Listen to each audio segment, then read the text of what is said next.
여기 한국인들의 손을 잡고 연신 눈물을 흘리며 고마워하는 한 여인이 있습니다.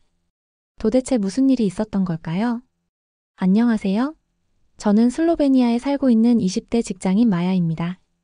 저는 저의 조국 슬로베니아에서 태어났고 지금까지 행복한 삶을 살아왔어요. 슬로베니아는 유럽에서도 선진국에 속하고 정말 자연과 조화롭게 살아가는 곳이에요. 제가 살고 있는 류블리아나는 슬로베니아의 수도로 작은 도시지만 정말 편리하고 아름다운 도시예요. 집에서 차로 20분 정도만 가면 산, 호수, 숲을 만날 수 있답니다. 그래서 주말마다 산책이나 하이킹을 즐기러 자주 가요.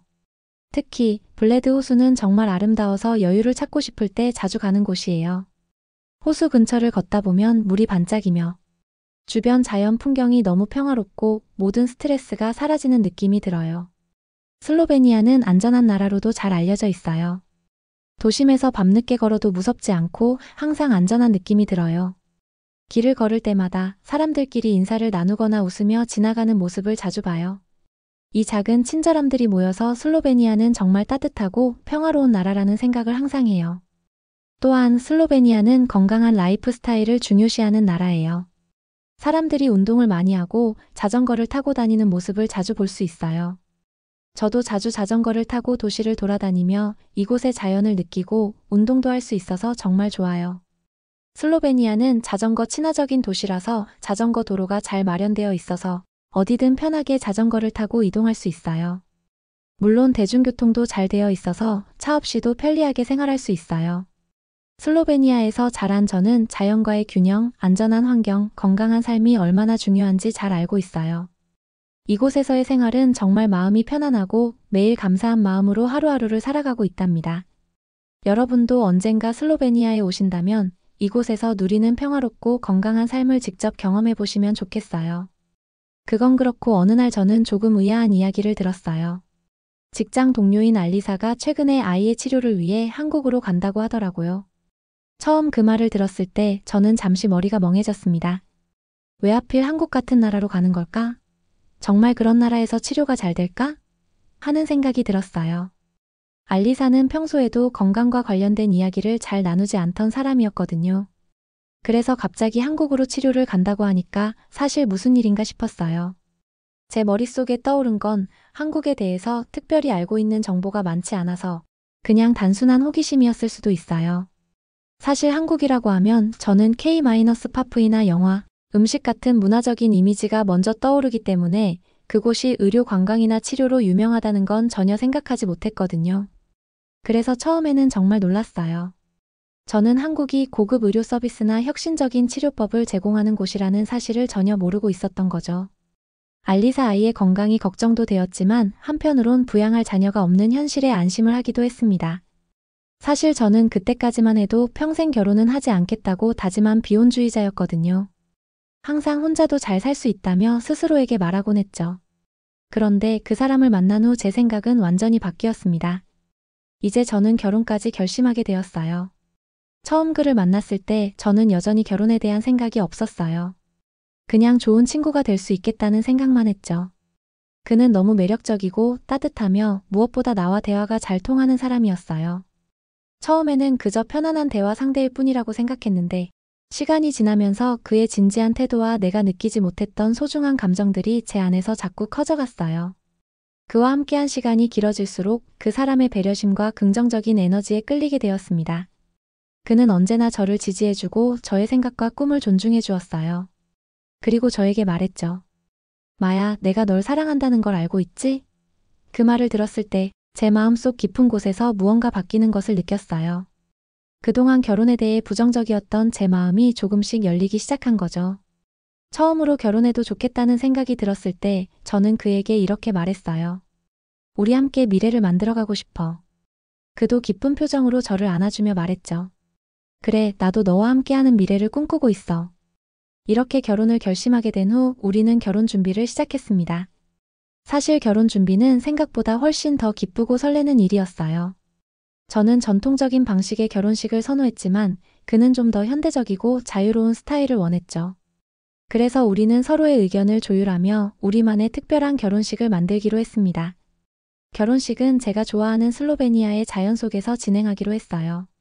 자연과 함께하는 결혼식이라니 너무 아름다울 것 같지 않나요?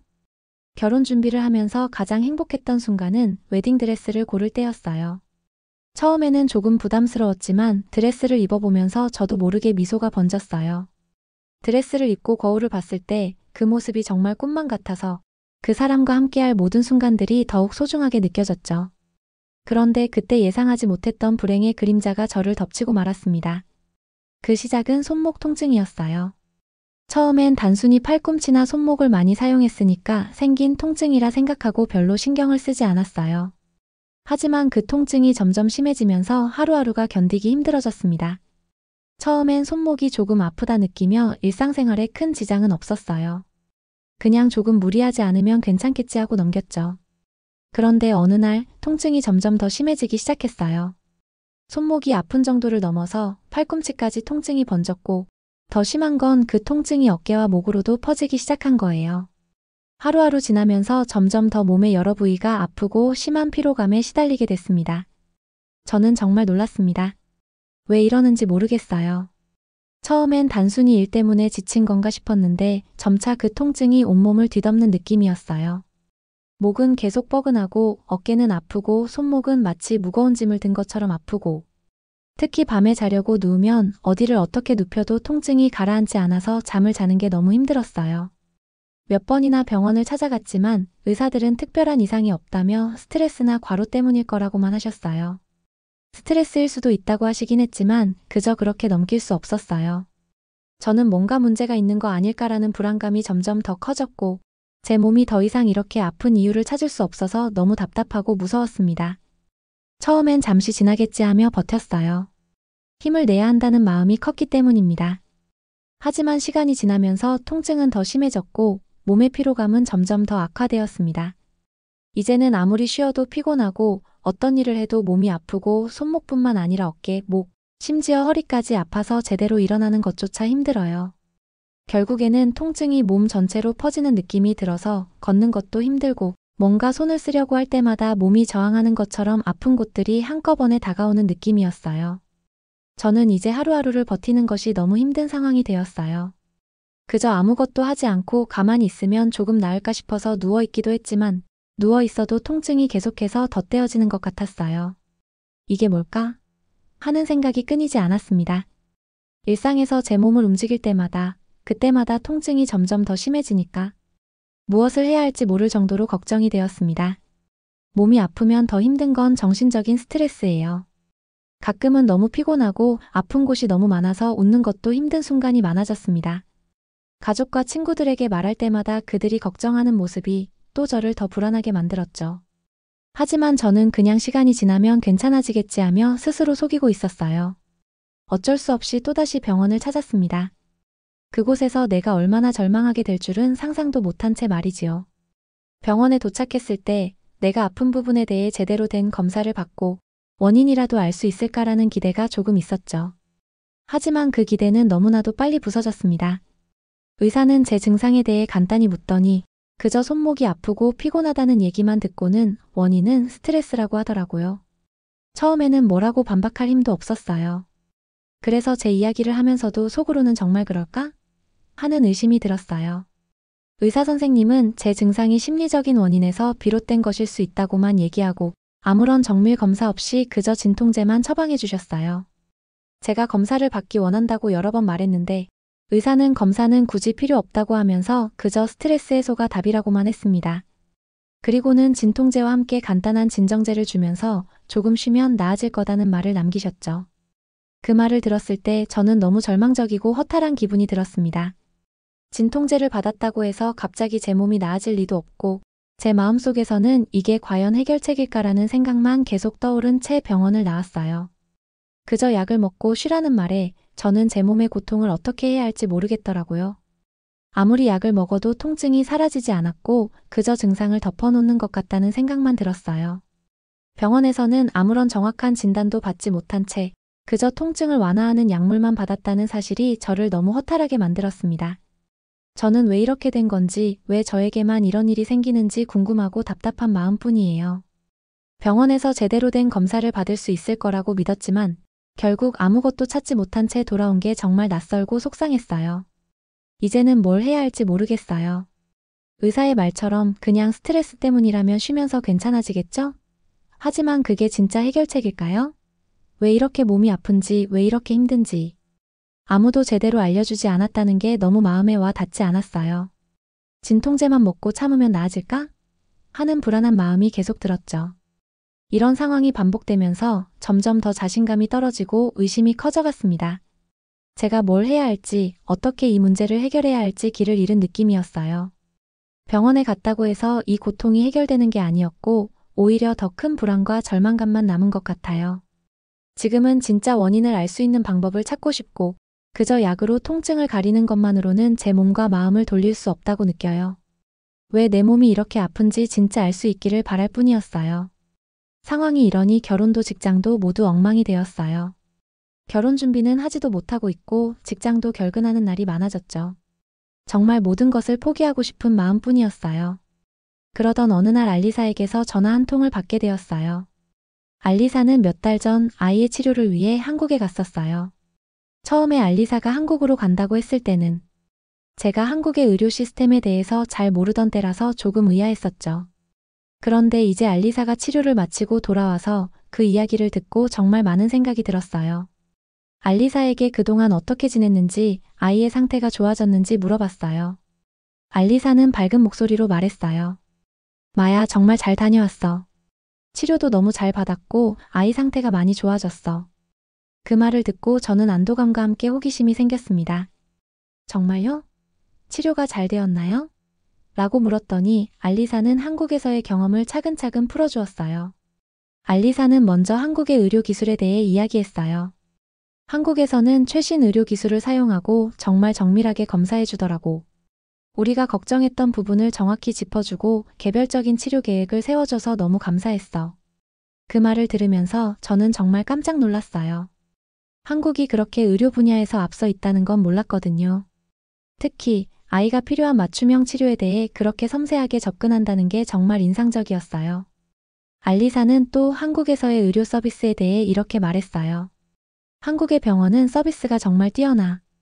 환자 맞춤형 서비스가 잘 되어 있어서 진료부터 상담, 치료까지 모든 과정이 너무 편리하고 체계적이었어.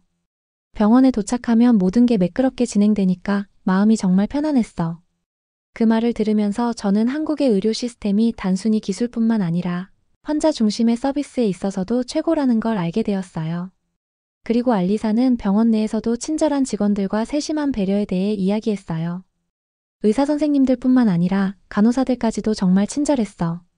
내가 아이에게 필요한 것들을 빠짐없이 챙겨주고 항상 상담을 열려있는 자세로 해주셨어.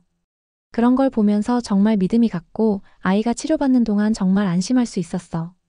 그 이야기를 들으면서 한국의 의료 시스템이 얼마나 종합적이고 섬세한지를 새삼 깨달았어요. 알리사는 치료가 끝난 후에도 병원에서 제공한 사후 관리가 너무 좋았다고 말했어요. 병원에서는 치료 후에도 지속적으로 아이의 상태를 모니터링해줬고 언제든지 추가적인 질문이나 걱정이 있으면 연락하라고 하더라. 그런 점이 정말 안심이 됐어. 한국에서 받은 의료 서비스를 생각하면 진짜 잘 선택했다는 느낌이 들어.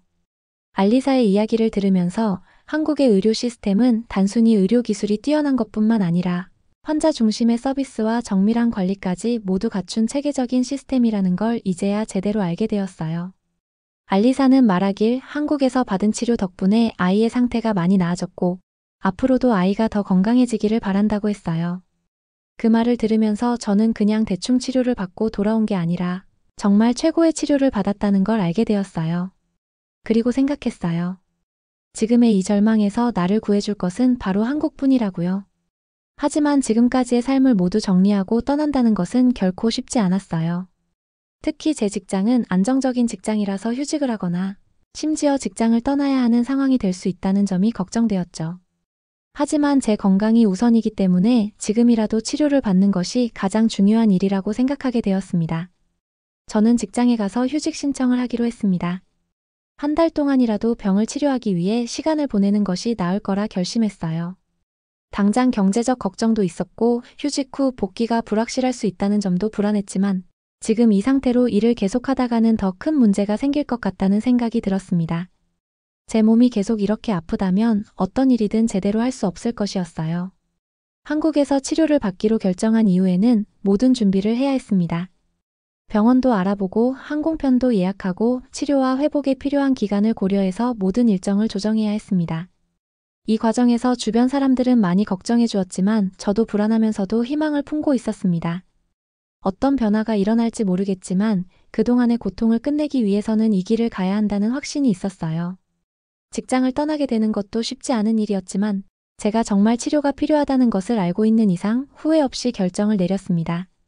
휴직이 끝난 후에도 제대로 된 건강을 되찾은 후에 다시 돌아올 수 있기를 바라는 마음으로 한국에서의 치료를 받을 준비를 하고 있었습니다. 약 13시간의 비행 끝에 저는 한국에 도착하게 되었어요. 그리고 한국에 도착하자마자 저는 한국의 서비스에 완전히 놀라게 되었어요. 장시간 비행이 조금 피곤하기는 했지만 한국의 공항에 도착하고 나서 모든 것이 완전히 달라졌어요.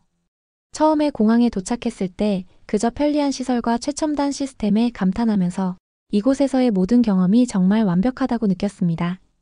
한국의 인천공항에 도착했을 때 가장 먼저 느낀 것은 바로 절차의 효율성과 빠른 서비스였어요. 공항에 도착하자마자 짐을 찾고 입국 심사를 하는데 시간이 거의 들지 않았어요. 대기 시간이 거의 없었고 모든 절차가 매끄럽게 진행되었어요.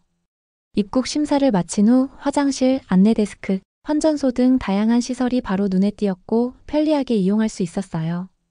이 모든 것이 정말 효율적이고 체계적이었어요. 또 공항 내 시설들이 너무 깔끔하고 현대적이었어요. 처음 도착한 순간부터 공항이 마치 미래의 공항처럼 느껴졌습니다.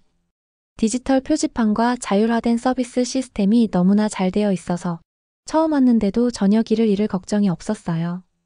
입국 후에 필요한 정보는 모두 스마트폰으로 해결할 수 있었고 모든 절차가 직관적이어서 정말 편리했어요. 공항 곳곳에 무료 WI-파이도 잘 되어 있었고 인터넷 속도도 정말 빠르더라고요. 그리고 무엇보다 제가 가장 감동한 부분은 시민들의 친절함과 매너였어요. 공항을 돌아다니면서 여러 사람들과 부딪히기도 했지만 누구 하나 불쾌한 표정을 짓거나 무례하게 행동하는 사람을 보지 못했어요. 오히려 저는 몇 번이나 길을 물어봤는데 그때마다 정말 친절하게 안내해 주셨어요. 그분들은 단순히 친절한 것을 넘어서 정말 세심하게 배려해 주셔서 기분이 너무 좋았어요. 그리고 공항 직원분들이나 다른 승객들도 모두 차분하고 예의 바르게 행동해줘서 저는 정말 편안한 마음으로 공항을 이용할 수 있었어요. 또한 한국의 공항은 최첨단 시스템을 자랑한다는 말이 정말 실감났어요. 입국 심사도 얼굴 인식 시스템을 사용해서 정말 빠르고 효율적으로 이루어졌어요. 사람들이 모두 스마트폰을 활용해서 간편하게 수속을 마칠 수 있도록 도와주는 시스템이 너무 인상적이었죠. 또한 공항 내에서 다양한 디지털 안내 서비스가 제공되어 한 번도 불편함을 느끼지 않았습니다. 모든 것이 최첨단 기술로 관리되어 있어서 정말 미래의 공항에 와 있는 느낌이었어요. 그리고 공항 안의 편의시설도 정말 대단했어요. 여유로운 대기 공간과 쇼핑몰, 레스토랑 등 다양한 장소들이 공항 안에 잘 배치되어 있어서 대기 시간이 전혀 지루하지 않았어요. 음식을 먹으러 가기에도 쇼핑을 하기에도 정말 좋았고 공항 안의 시설들이 모두 최신화되어 있어서 깔끔하고 현대적이었어요. 여러모로 한국의 공항은 제가 경험해본 다른 나라의 공항들과 비교해도 정말 편리하고 효율적이었어요. 모든 것들이 현대적이고 최첨단으로 이루어져 있어 저는 너무 감동했어요. 더욱이 저와 같은 환자에게는 작은 서비스도 크게 와닿는데 그런 부분에 있어서 감탄 그 자체였어요. 하지만 제 형편상 마음 편하게 즐기고 있을 상황은 아니었어요. 어떻게든 치료를 받아서 희망을 가지고 싶은 마음이 간절했으니까요. 그렇지만 아직은 불안한 마음이 컸습니다.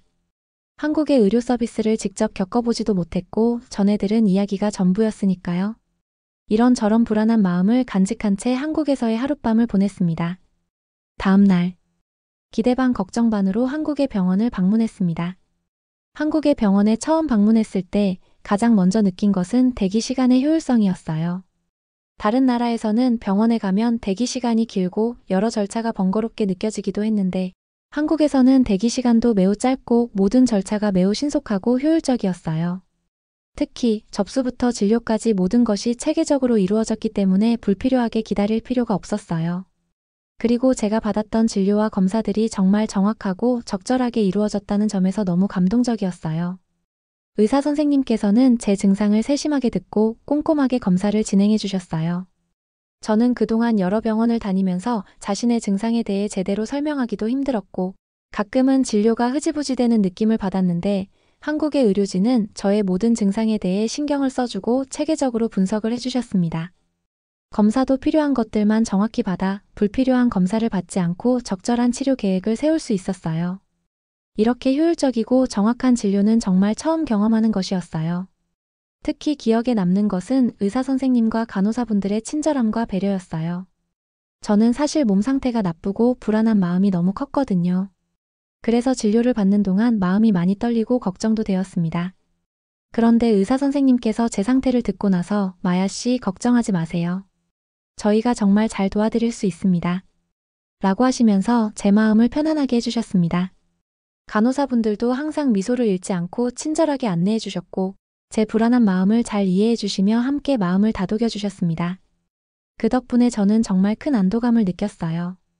또 검사 후에도 의사 선생님께서 직접 검사 결과를 설명해 주셨고 제가 궁금한 점이나 걱정되는 부분에 대해서도 자세하고 친절하게 답해 주셨어요. 저는 그동안 이런 식으로 진료 후에도 충분한 설명을 받은 적이 없어서 그 점이 정말 좋았습니다. 의사 선생님께서 저를 단순한 환자가 아닌 하나의 사람으로 대해주시는 느낌을 받았어요. 제 불안한 마음을 공감해 주시고 어떻게 치료를 진행할지에 대해 명확하게 설명해 주시면서 신뢰감을 주셨습니다. 이 모든 과정에서 한국의 의료 서비스가 얼마나 환자 중심적이고 체계적인지 정말 실감할 수 있었습니다. 진료와 치료가 정확하고 신속하게 이루어졌고 무엇보다 의료진들의 친절함과 배려 덕분에 저는 불안감을 덜어내고 다시 건강을 되찾을 수 있다는 희망을 가지게 되었습니다. 그렇게 모든 검사를 받은 결과가 나왔고 드디어 정확한 진단을 받을 수 있었습니다. 그동안의 불확실한 통증에 대한 이유를 알게 되어 조금은 안도감을 느끼고 있지만 동시에 새로운 현실을 받아들이는 것이 쉽지 않았습니다.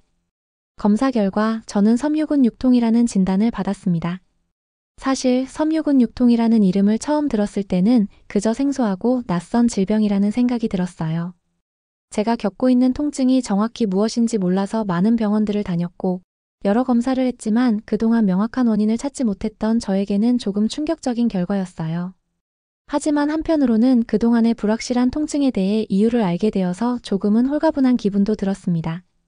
섬유근 육통은 근육과 결합 조직에 만성적인 통증이 발생하는 질환인데 피로감, 수면장애, 집중력 저하 등 여러 가지 증상도 함께 나타날 수 있어요. 제가 겪었던 손목, 어깨, 목의 통증과 그로 인한 피로감이 모두 이 질병과 관련이 있다는 걸 알게 되었어요. 그리고 저는 그동안 무슨 문제가 있는지 정확히 알지 못한 채 계속해서 몸이 아픈 이유를 몰라 고생했던 셈이죠. 의사 선생님께서는 제 증상과 검사를 바탕으로 섬유근 육통 진단을 내리시고 치료 계획을 제시해 주셨어요. 먼저 선생님은 약물 치료를 권유하셨습니다. 통증을 완화할 수 있는 진통제와 함께 염증을 줄여주는 약물을 처방해 주셨고 불면증이나 불안이 동반될 수 있기 때문에 그런 증상도 다스릴 수 있는 약물도 포함되었어요. 그 외에도 물리치료와 운동요법을 병행하는 것이 좋다고 하셨습니다. 선생님은 제게 섬유근 육통은 만성질환이지만 꾸준히 관리하고 치료를 받으면 증상 완화가 가능하다고 말씀하시면서 스스로 관리하는 방법도 중요하다고 강조하셨어요. 특히 스트레스 관리, 규칙적인 운동, 충분한 수면이 중요하다고 하셨고 저는 그 말이 정말 와닿았습니다. 사실 스트레스가 제 건강에 얼마나 영향을 미쳤는지 몰랐는데 이제는 마음의 여유도 필요하다는 걸 깨닫게 되었습니다. 의사 선생님께서 처방해 주신 약을 받으면서 이제는 내가 무엇을 해야 할지 알게 되었다는 생각이 들었어요. 그동안 제가 겪은 통증이 그냥 지나가는 고통이 아니라 치료와 관리가 필요한 질환이었기 때문에 앞으로는 더 이상 자책하거나 포기하지 않으려고 다짐하게 되었습니다. 치료를 시작하면서 조금씩 몸의 변화를 느끼기 시작했어요. 진통제를 복용하면서 통증이 조금 완화되었고 피로감이 덜해지는 느낌이 들었습니다. 물론 아직 모든 증상이 사라진 것은 아니지만 이제 올바른 치료를 받고 있다는 사실에 마음이 한결 편안해졌습니다. 이제는 섬유근 육통이라는 질환과 함께 살아가야 하지만 적절한 치료와 관리로 건강을 유지할 수 있을 거라는 믿음이 생겼어요. 돌이켜보면 슬로베니아에서 병명도 모르고 매일 통증에 시달리면서 병원의 기대도 잃고 삶의 희망까지 잃었던 제가 한국의 의료 서비스를 겪고 나서 완전히 다른 인생을 살게 되었네요. 한국에서 치료를 받은 후 저는 한국을 응원하고 홍보하는 전도사가 되었습니다. 슬로베니아로 돌아온 후 저는 한국에 대한 이야기를 주변 사람들에게 자주 전하게 되었어요.